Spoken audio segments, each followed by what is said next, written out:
ਪਾਕਿਸਤਾਨ 'ਚ ਪੰਜਾਬੀ ਕਾਨਫਰੰਸਾਂ ਦੇ ਸਭ ਤੋਂ ਵੱਡੇ ਨੈਟਵਰਕ ਪੰਜਾਬੀ ਨੈਸ਼ਨਲਿਸਟ ਫੋਰਮ ਵੱਲੋਂ ਜੀ ਆਇਆਂ ਨੂੰ। ਮੁਸਲਮਾਨ ਪੰਜਾਬੀ ਨੂੰ ਕਿਹੜੀ ਜ਼ੁਬਾਨ ਬੋਲਣੀ ਚਾਹੀਦੀ ਹੈ?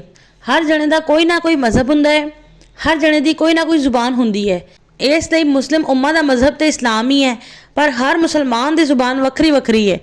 ਇਸ ਕਰਕੇ ਹੀ ਹਰ ਮੁਸਲਮਾਨ ਇਸਲਾਮ ਦੀ ਤਾਲੀਮਾਤ ਤੇ ਅਮਲ ਕਰਨ ਦੇ ਨਾਲ ਨਾਲ ਕੋਈ ਨਾ ਕੋਈ ਜ਼ੁਬਾਨ ਵੀ ਬੋਲਦਾ ਹੈ। ਇਸ ਵੇਲੇ ਮੁਸਲਮਾਨਾਂ ਵਿੱਚ ਬੋਲੀਆਂ ਜਾਣ ਵਾਲੀਆਂ 10 ਵੱਡੀਆਂ ਜ਼ੁਬਾਨਾਂ ਚੋਂ ਪਹਿਲੀ ਵੱਡੀ ਅਰਬੀ ਜ਼ੁਬਾਨ ਹੈ, ਦੂਜੀ ਵੱਡੀ ਬੰਗਾਲੀ ਜ਼ੁਬਾਨ ਹੈ, ਤੀਜੀ ਵੱਡੀ ਪੰਜਾਬੀ ਜ਼ੁਬਾਨ ਹੈ, ਚੌਥੀ ਵੱਡੀ ਜਾਪਾਨੀ ਜ਼ੁਬਾਨ ਹੈ, ਪੰਜਵੀਂ ਵੱਡੀ ਤੁਰਕੀ ਜ਼ੁਬਾਨ ਹੈ, ਛੇਵੀਂ ਵੱਡੀ फारसी ज़ुबान है, 7वीं वड्डी पश्तो ज़ुबान है, 8वीं वड्डी उर्दू ज़ुबान है, 9वीं वड्डी सिंधानी ज़ुबान है, 10वीं वड्डी अज़बक ज़ुबान है।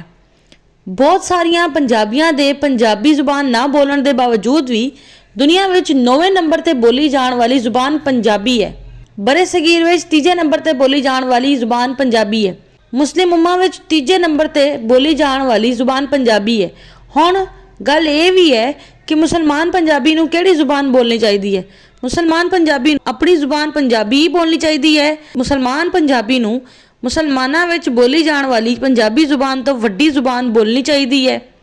मुसलमान पंजाबी नूं मुसलमानां विच बोली जाने वाली पंजाबी ज़ुबान तो छोटी ज़ुबान बोलनी चाहिए है।